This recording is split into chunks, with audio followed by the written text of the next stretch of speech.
Chapter 11 Ying Hui, Part 1. 7 years ago, Ying Hui experienced a turning point in his life, the most hopeful yet most despairing year. At that time, Ying Hui, who was studying at S University in California, came from an ordinary rural family. Due to his impoverished background, he had never entertained the idea of studying abroad during his time at C University, despite his outstanding academic performance. His dream, as a math genius highly regarded by many professors in the math department, was merely to find a relatively stable job with a decent salary, bring his parents to live with him, get married, have children, and live a simple life. However, this dream quickly turned into a mirage. On the eve of graduation, his girlfriend of 3 years broke up with him with a mix of sadness and determination. Ying Hui was caught off guard and couldn't comprehend it, especially after hearing that she had been intimately involved with the son of the department head for some time. A hint of anger surfaced amidst his disappointment. "Ying Hui, even if I did wrong to you, it's over now," his girlfriend said with anguish in her eyes. "I used to think naively about this society. But when I really started looking for a job after graduation, I realized that no matter how capable you are, without connections, no one takes you seriously. You know about my application to stay in school, but do you know how much I suffered? You can't help me at all. He is not as good as you in many ways, but at least he can give me the upper hand in front of those arrogant old women in the department. Ying Hui, I don't want my pride to be eroded by the mundane life in the long years to come. Maybe you will succeed in the future, but how many years do I have to wait for that? By that time, I will no longer be youthful. What's the point of enduring all the hardships for a better future? I don't want to live with my head bowed. You can't protect my dignity, Ying Hui. I still love you, but I'm sorry, I'm too proud."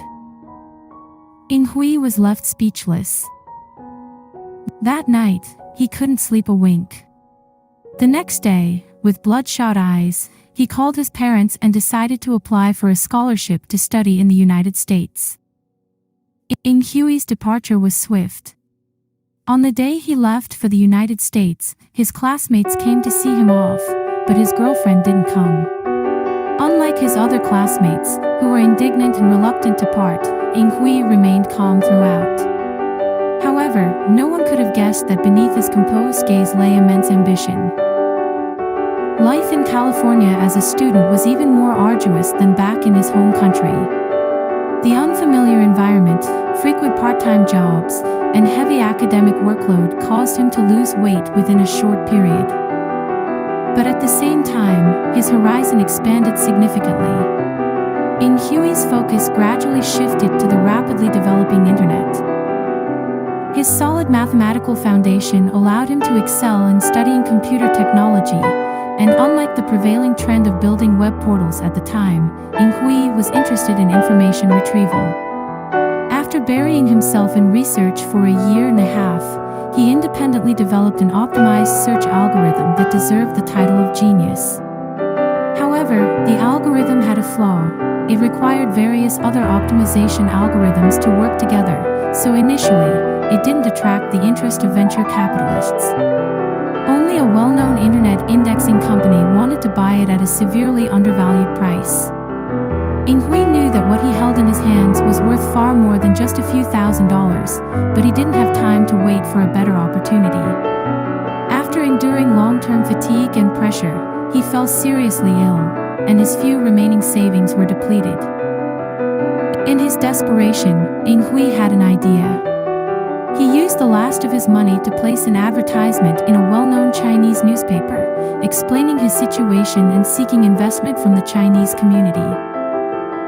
However, reality quickly dashed his hopes. Within 10 days, he received only one phone call, which turned out to be an angry scolding, accusing him of being a shameless and despicable fraud tarnishing the reputation of the Chinese people. Just when he was ready to sell the algorithm to that company, he received a letter from N-City. The letter contained an unsigned note and $500. The handwriting on the note was not particularly neat, with only a few words that didn't reveal the sender's gender. Hello. I saw your plea in the newspaper. I'm sending $500, which is not much, but I hope it can help you wait for a real investment. $500, a drop in the bucket, but it rekindled Yi's fighting spirit. That money sustained him through the most difficult 2 months. During that time, he finally developed the complementary algorithms and soon received his first $1 million venture capital investment. Timing makes a hero, and Hui undoubtedly encountered the best timing. Several years later, when he sat in the office of Soso's president listening to the asset appraiser telling him how much his assets were worth, he found it unbelievable. If it weren't for that initial $500, perhaps he would only be an outstanding technical professional today. Hui had thought about finding the person who supported him, but he quickly gave up. In this vast sea of people, the letter didn't even leave a name, making it nearly impossible to trace. However, not long after, that person appeared before him on their own. One day, a former classmate from S University came to visit him and brought a letter. This person probably didn't know that you had left school. They sent the letter to our department, and I brought it to you when I saw it.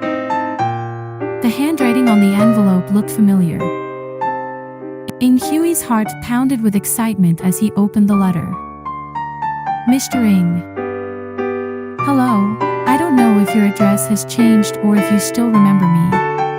About 3 years ago, you posted a plea in the newspaper, and I once sent $500. It's really hard to bring this up, but if you are financially capable, could you return the $500 to me? I know it's an unreasonable request, and if it causes you trouble, then forget about it. I'm really sorry. Mosheng. Mosheng. Hui silently repeated the name in his heart. Finally, he knew the name of the person. He glanced at the postmark, and the date of the letter was a month ago.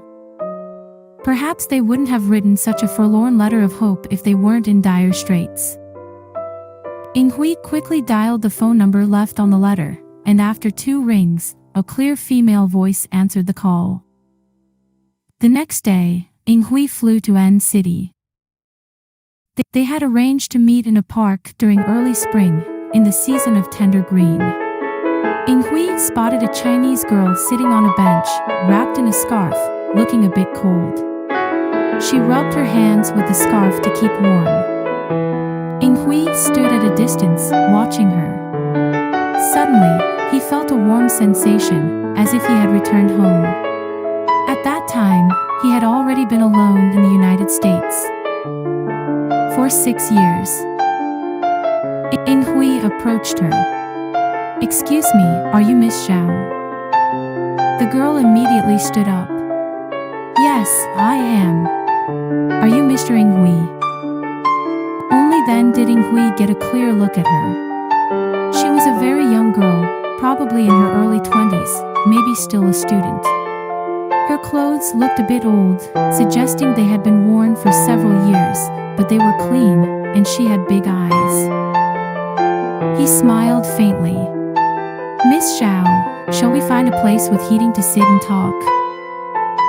After some awkward small talk, Hui asked, I'm a bit curious, Miss Xiao. Why did you send me that money back then? Weren't you worried that I might be a fraud?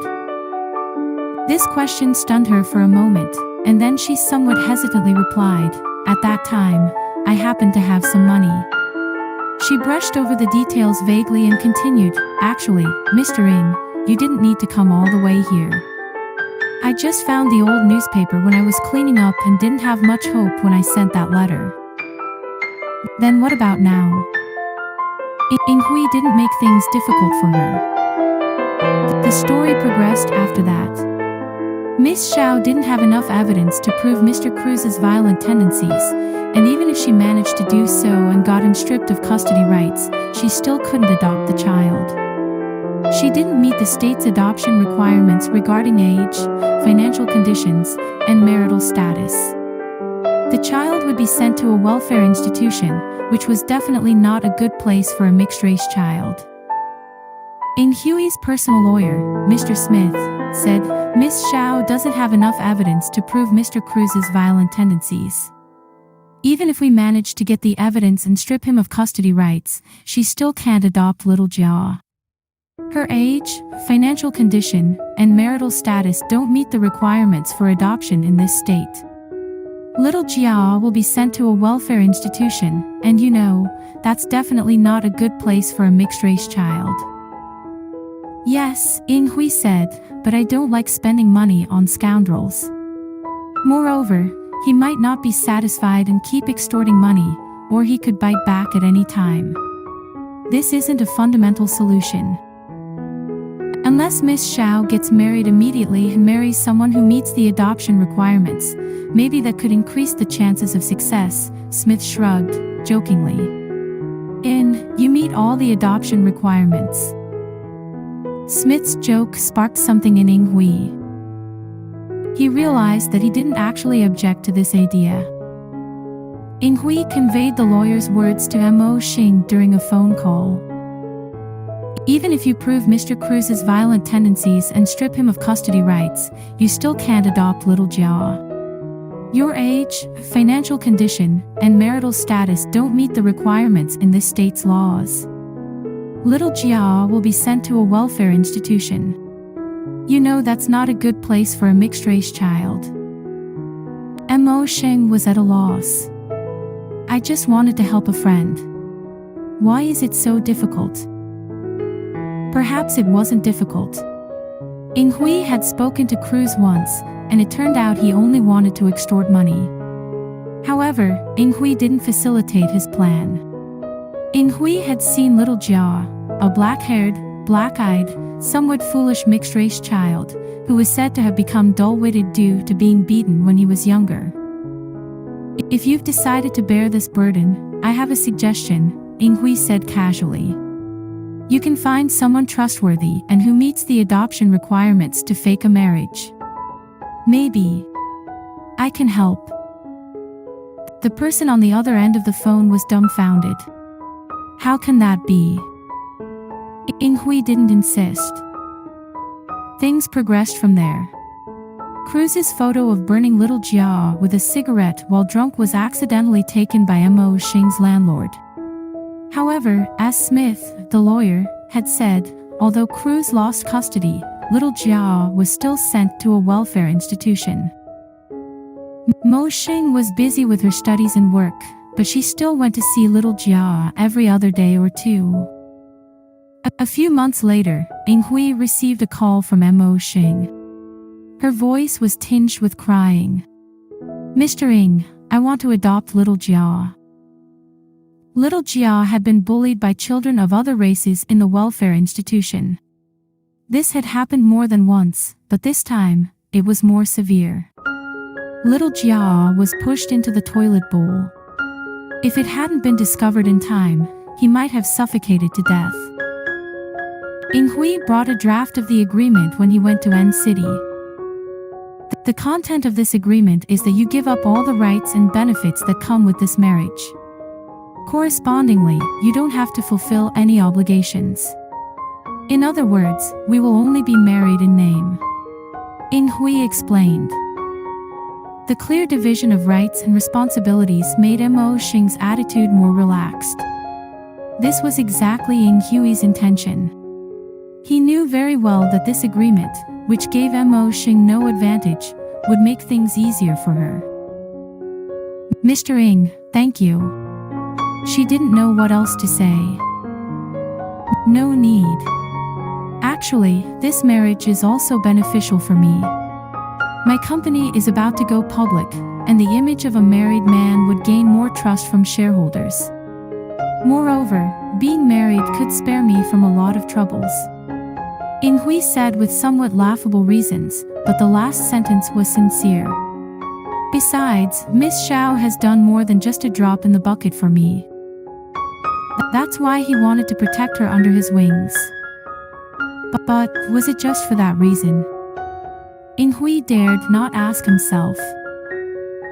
He watched her hesitate as she signed the document, as if something was extinguishing in her eyes. Then, she grasped the pen tightly, quickly signed her name, and handed it back without even looking at it again. Chapter 11 Yinghui, Part 2.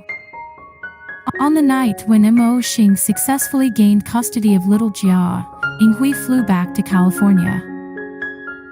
Mosheng's studies were not yet completed, so she remained in N City. Due to the regular inspections at the welfare institution, Yinghui had to fly to N City at the end of each month. While Mosheng felt guilty about the trouble he faced, Yinghui eagerly anticipated the end of each month. Yinghui's Caucasian secretary, Linda, cutely said, "Boss, you don't know how much I like the end of each month. You're always so kind and amiable at that time." Yinghui smiled, feeling content. Little Jia remained naive and foolish. Mosheng had worked hard to teach him to call Yinghui Uncle Ying in Chinese, but Yinghui wasn't moved by the address. Yet, Mosheng was overjoyed and touched, gently patting little Jia's head. In that moment of being captivated by her smile, Yinghui realized that he had fallen for her. It had been a long time since he had felt this way. He had only known this Miss Xiao and Mosheng for a few months, but this feeling came unreasonably and seemingly without cause. Yinghui, with his scientific nature, was determined to find the logic behind his infatuation. However, he realized, for the first time, that he was powerless to prove the cause and effect relationship of his feelings. Thankfully, he quickly pulled himself out of this spiral of thoughts and decided to go with the flow. Nearly 2 years passed since Yinghui's frequent flights to N City. One day, Mosheng called him with 2 pieces of news. The first was that she had graduated. The second was that Zhuangjie had been released early, and she decided to take little Jia back to their home country. After hanging up the phone, Yinghui's first thought was that it was about time. At N City International Airport, Yinghui finally met the dusty-faced Zhuangjie. Mosheng had occasionally mentioned Zhuangjie's experiences. She had originally come as a dependent spouse, but the man married an American woman for a green card. Zhuangjie's departure had been quite grand, but now she found herself in such a sorry state. Unwilling to return to her home country to be ridiculed, she quickly married an American man, only to find herself in even greater misfortune. After 2 years in prison, she was finally hopeless about this place and decided to return to her home country. Mosheng held little Jia and felt reluctant to part. Zhuangjie thanked Yinghui, "Thank you for the past 2 years. You should thank Mosheng enough." Zhuangjie looked at Mosheng, "She's much luckier than I am." Yinghui understood the envy in her eyes and sneered, "Everyone has their own karma. There's no need to force anything." As the plane took off, Mosheng looked up at the departing aircraft. "Do you really want to go back to your home country?" Yinghui asked. Mosheng hesitated for a moment before shaking her head. "No. I guess I'm quite cowardly. It seems natural to be alone in a foreign land. Every foreigner is like that. But if I go back and still end up alone, that would be really sad." She lowered her head, not wanting to continue the topic. As they walked out of the airport, Mosheng said, "Yinghui, there's something I want to discuss with you." Yinghui knew exactly what she wanted to talk about and quickly said, "That's perfect. I have something to ask for your help as well." Yinghui's parents were coming to the United States to visit him for a month because he had accidentally mentioned that he was already married. Yinghui asked Mosheng to help him deal with his parents. The timing was just right.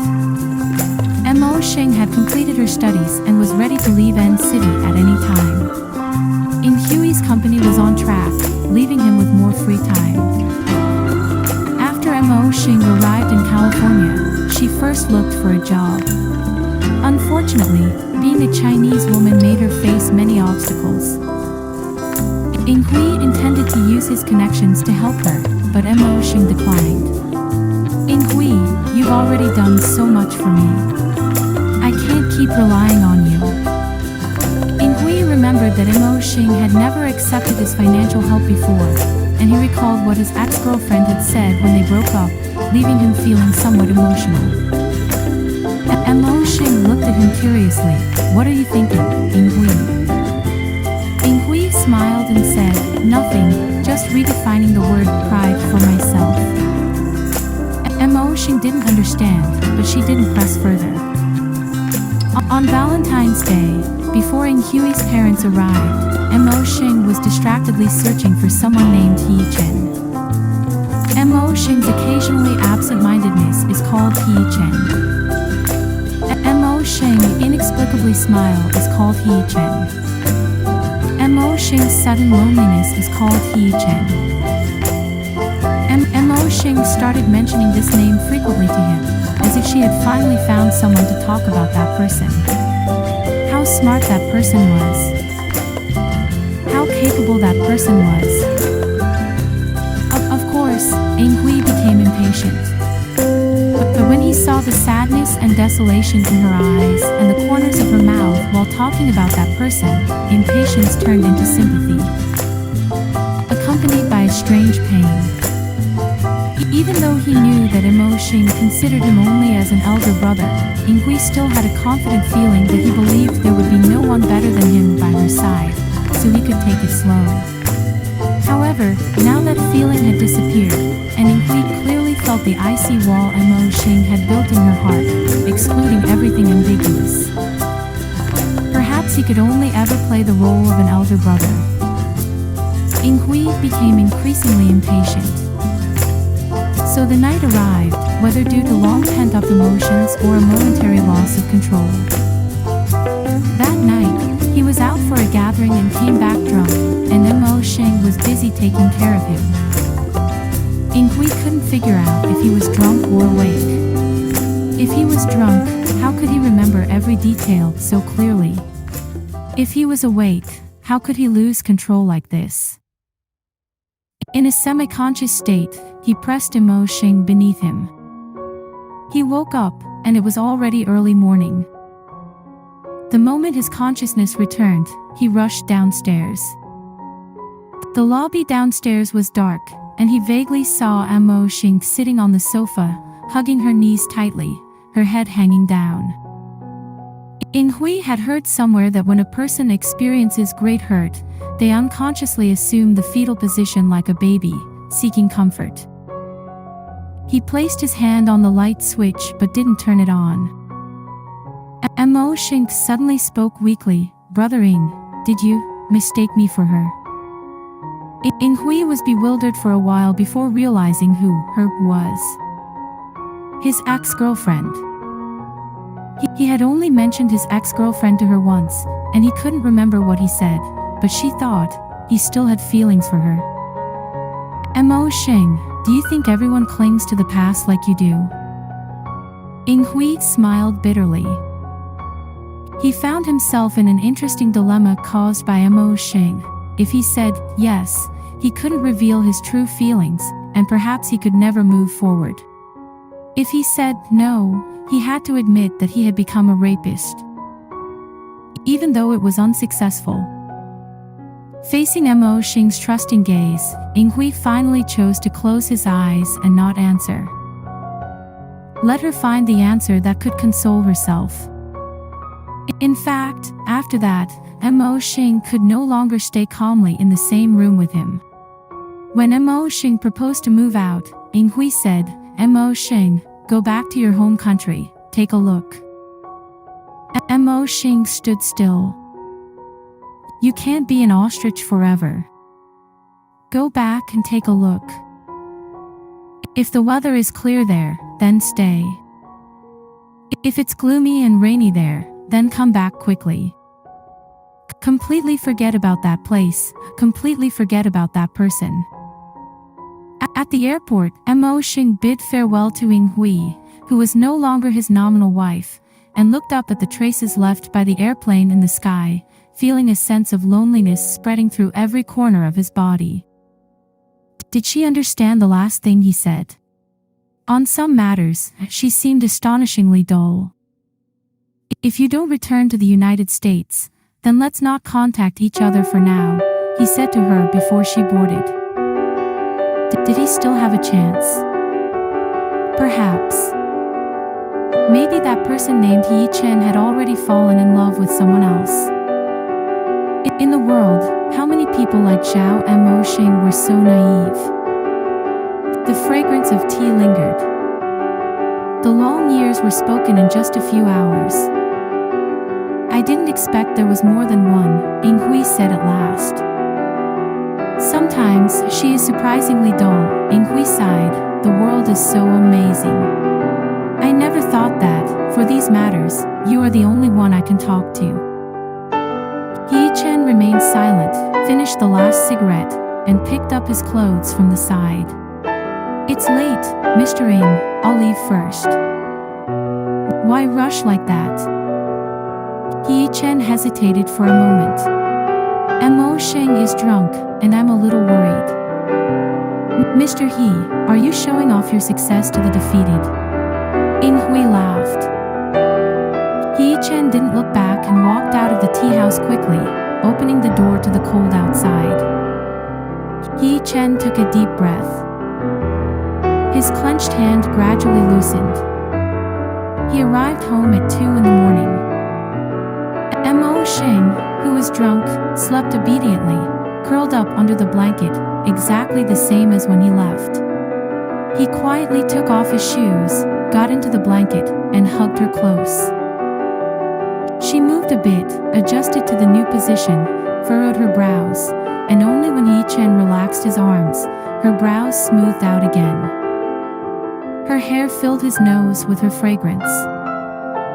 Yichen whispered, I won't let you drink alcohol anymore. She didn't protest, still sleeping sweetly. Yichen couldn't fall asleep, keeping his eyes open until past 4 in the morning, sighed, got up, and went to his study. There was a lot of work to be done, and even the materials for tomorrow's court hearing were not fully prepared. For Yichen, this was a rare occasion when he had to make last-minute preparations. He worked until dawn. Yichen closed his tired eyes, rubbing his brow, and when he opened them again, he saw Mosheng standing at the study's doorway, looking at him. Yichen, have you been awake all this time? Mosheng asked him, biting her lip. This was her little gesture when she was nervous. Yichen understood. Come here. He beckoned. When she came to his side, Yichen held her in his arms and placed her on his lap. Are you awake now? I've never seen someone get drunk and fall asleep like that. Ha! Mosheng was probably confused by his attitude and foolishly asked, then what should I have done? Do something meaningful, he said, lowering his head and covering her soft lips. When Mosheng gasped for breath, leaning against him, Yichen remained silent for a moment before saying, last night, I went to see Yinghui. The body in his embrace stiffened. He told me that someone had searched for my name on the search engine. I wanted to ask that person what they found. Mosheng remained silent, and Yichen continued, I just searched for your name using mine and found out that you once won a photography award. You never told me. It's not a prestigious award, and you never asked, Mosheng replied softly. Yichen sighed and hugged her tightly, saying, my apologies, it's my fault. Now tell me, Mosheng, what have you been up to? In the United States. Yeah. This gentle side of Yichen, even during the best times of their relationship 7 years ago in college, Mosheng had never experienced. With a simple, tender inquiry, he effortlessly brought out all the grievances she had accumulated over the years. Mosheng began to talk about the things she experienced in the United States, how she couldn't speak English when she first arrived, got lost, and went even further in the wrong direction while trying to read street signs, how she disliked learning English, the strange habits of foreigners, and the terrible food, emphasizing the awful taste of a certain brand of instant noodles. Why didn't you eat something else? Everything else was expensive, and I was really poor at that time. Didn't your father give you any money? This was the first time Yichen spoke calmly about Mosheng's father. Mosheng glanced at his expression before continuing. He did, a substantial amount. At first, I was scared, but then I read in the newspaper and found out, so I sent that money to the embassy. Did the embassy send you a commendation letter? I didn't leave my name. I sent it during a Chinese donation event. I didn't have any noble intentions. It was just that she couldn't spend that money, earned at the cost of her father's life, in peace. Moreover, she deluded herself into believing that without that money, her father wouldn't have died, as if none of it had ever happened. Right, Mosheng is very smart. What else? And then Mosheng had thought that one day she would talk to Yichen about these things, but she never imagined it would be like this. She didn't feel any heaviness as she recounted the painful experiences. It was just like an ordinary chat. Those experiences that had caused her so much pain seemed to have vanished overnight. The conversation gradually waned. The day had completely dawned. Yichen, I'm not sad at all. I thought I would be when talking about these things. You have me now. Mosheng didn't reply, and her head rested on his chest without moving. For so long that Yichen thought she had fallen asleep, he suddenly felt the dampness on his chest. It was already Monday, and they had to go to work in the morning. Yichen fought an unprepared battle for the first time in court and found that the prosecutors and the judge seemed even more clueless than him. So they all went through the proceedings in confusion, and the case would be re-examined later.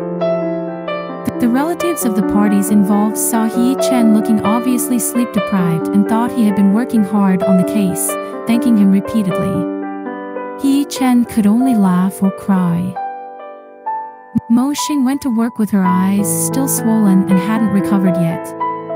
Xiaohong seriously examined her eyes and asked in a heavy and mournful tone, "Did you break up?" Mosheng lowered her voice, cooperating with Xiaohong's mournful expression. "Comrade Xiaohong, do you want to buy beef rice to console the wounded?" Xiaohong continued to ponder seriously for a moment and said, "Then you better not break up." On the newspaper that Lao Bai bought, there was a headline about Yinghui. Mosheng saw it when she passed by his desk and picked it up. The newspaper extensively reported Yinghui's life experiences, praising him with many flattering words. At the end, in typical tabloid fashion, there were various guesses about his wife as told by Yinghui. Mosheng put down the newspaper, dazed for a long time. She didn't have many acquaintances in the United States. There was Aunt Wan, but after Aunt Wan returned to China, she never contacted Mosheng again. The only one left was Yinghui. In fact, Mosheng was more grateful to Yinghui than any other emotion. After all, he had helped her so much, and that time when he got drunk, there were no lasting consequences. After hesitating for a moment, she opened her computer, typed in the SoSoMail website, and entered her rarely used mailbox from after her return to China. She found Yinghui's email address. She changed the content of the email several times before ending up with only one sentence. "Big Brother Ying, thank you for what happened in the hotel lobby last night." A few minutes after sending the email, the mailbox prompted for a new message. Mosheng refreshed the page and opened it. Recipient, Xiao Mosheng. Sender, Ian.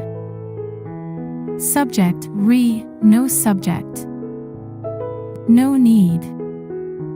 These two simple words, though sent after a long time, perhaps the sender had drafted and thought about the reply many times. In that instant, Mosheng seemed to understand something, but in the next moment, that intuition slipped away.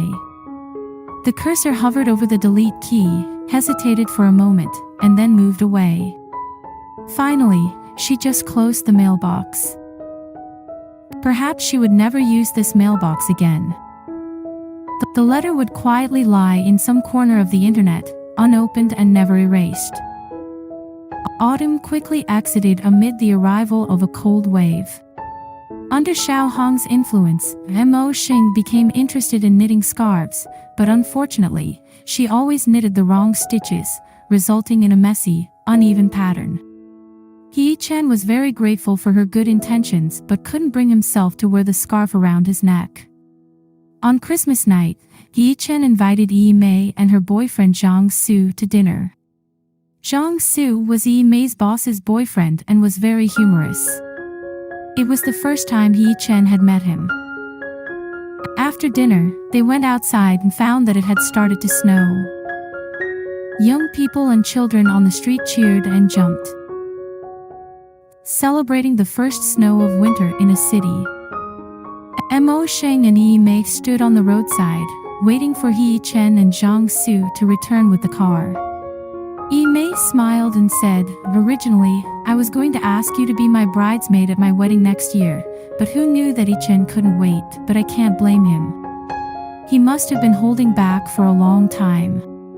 She winked ambiguously. Mosheng blushed. When did Yi Mei become so improper? Yi Mei burst into laughter, turned her head to see Zhang Su waving at her from across the street, and said to Mosheng, "I won't keep you waiting. I'll leave first." "Okay. May you two be very happy, even if," she said softly, almost inaudibly, "it's for me." Mosheng was taken aback. She ran across the street to catch up with Yi Mei, who was now walking fast, and said, "Yi Mei, Yichen, did you see her this time? Maybe you still have a chance." There was no response for a long time. Mosheng regretted a bit. Perhaps she had crossed a line. There were parts in everyone's heart that couldn't be touched.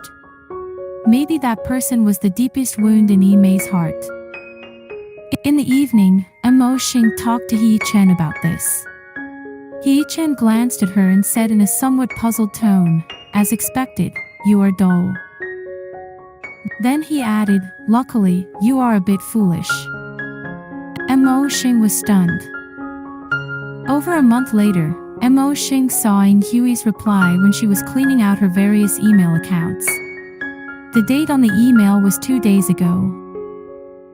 Mosheng opened it. Recipient, Xiao Mosheng. Sender, Ian. Subject, no subject. Not everyone can endure loneliness like Yichen. Sheng, I have changed my mind. P.S. Merry Christmas. Mosheng stared at the screen in a daze. Just 2 lines, yet it took so long for them to be sent. Perhaps the sender had also written and contemplated the reply many times. In that instant, Mosheng seemed to understand something, but in the next moment, that intuition slipped away. The cursor hovered over the delete key, hesitated for a moment, and then moved away.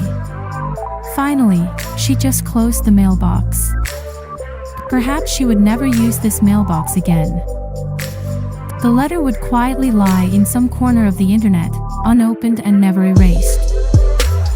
Autumn quickly exited amid the arrival of a cold wave. Under Xiao Hong's influence, Mosheng became interested in knitting scarves, but unfortunately, she always knitted the wrong stitches, resulting in a messy, uneven pattern. Yichen was very grateful for her good intentions but couldn't bring himself to wear the scarf around his neck. On Christmas night, Yichen invited Yi Mei and her boyfriend Zhang Su to dinner. Zhang Su was Yi Mei's boss's boyfriend and was very humorous. It was the first time Yichen had met him. After dinner, they went outside and found that it had started to snow. Young people and children on the street cheered and jumped, celebrating the first snow of winter in a city. Mosheng and Yi stood on the roadside, waiting for Yichen and Zhang Su to return with the car. Yi smiled and said, "Originally, I was going to ask you to be my bridesmaid at my wedding next year, but who knew that Yichen couldn't wait, but I can't blame him. He must have been holding back for a long time."